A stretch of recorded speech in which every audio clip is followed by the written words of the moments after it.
A teenager is in the hospital tonight after police say he was shot while he was sleeping. Frankfort Police tell us the 19-year-old was in bed in his apartment when a bullet hit him in the hip. Police believe someone in an upstairs apartment accidentally fired a gun and the bullet went through the floor.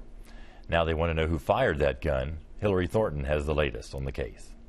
It was an abrupt wake-up call for one family inside of this Frankfort apartment building. He woke me up with screaming pain, and we first thought he might have been having a muscle spasm or Charlie horse. Mark Fitzgerald, however, quickly figuring out his 19-year-old grandson, Jordan Mett, was experiencing far from a muscle spasm. It was a hole in his leg.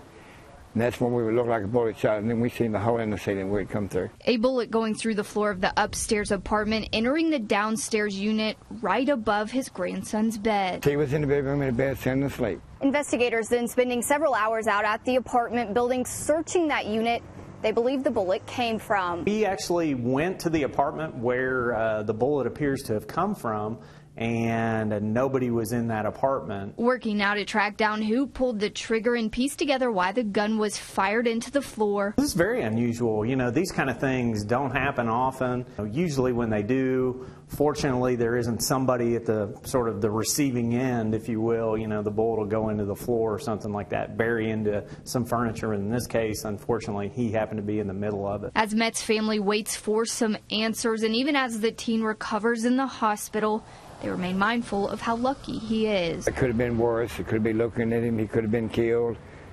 And it's really a scary thought when you have to wake up and you find out, realize that you have been shot. In Frankfort, Hillary Thornton for the Fox 56 10 o'clock news.